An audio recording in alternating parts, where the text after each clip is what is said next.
ہمارے نبی صلی اللہ علیہ وسلم کو اللہ نے بکثرت معجزات عطا فرمائے، اتنے معجزات عطا فرمائے کہ علماء کرام نے جب ان کی اوپر کتابیں تصنیف کی کہ کتنے حضور کو معجزے ملے، تو بعد نے ان کی تعداد ہزاروں کی تعداد میں انہیں بیان فرمایا، اور پھر علماء اس نتیجے پہ پہنچتے ہیں کہ رسول اللہ صلی اللہ علیہ وسلم کو جو اللہ نے معجزات دیے وہ بے شمار ہیں، ان کو شمار نہیں کیا جا سکتا۔ جو کچھ ہم کتابوں میں پڑھتے ہیں وہ ہیں کہ جنہیں شمار کر لیا اور لکھ دیا گیا، باقی حضور کو اللہ نے اتنے معجزات عطا کیے، لیکن ان میں عظیم دو معجزات گئے۔ ایک معجزہ کہ اللہ نے آپ کو قرآن پاک جو عطا فرمایا، اور قرآن کو نبی کریم علیہ السلام کے سینہ مبارک پر نازل فرمایا، یہ بہت بڑا اور عظیم معجزہ۔ اور دوسرا معجزہ یہ ہے کہ اللہ نے آپ صلی اللہ تعالی علیہ وآلہ وسلم کو جو سفر معراج کا معجزہ عطا فرمایا ہے۔ معراج ہمارے نبی صلی اللہ تعالی علیہ وآلہ وسلم کو اللہ پاک نے ایک سیر کروائی ہے،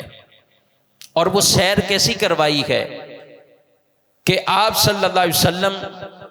جب مختلف جگہوں پر اسلام کی دعوت اور پیغام کو لے کر آپ پہنچے تو کفار کی طرف سے تکلیفیں پہنچائی گئی۔ طائف کا موقع پر ہمارے نبی صلی اللہ تعالی علیہ وآلہ وسلم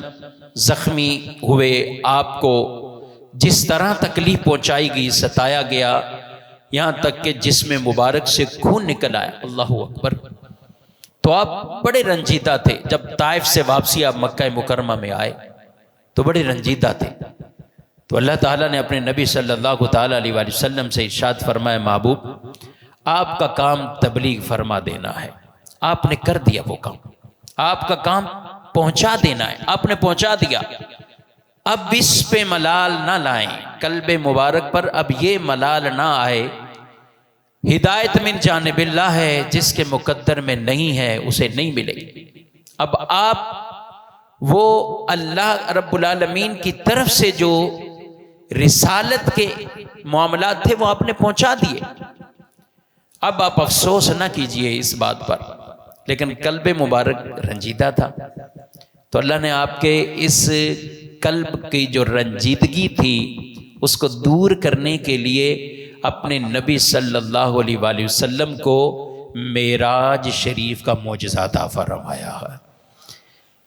کہ حضور اسلام کے قلب پر ملال ہے، تو آپ معراج کریں گے تو یہ ملال آپ کا اور اللہ کی طرف سے خاص انعام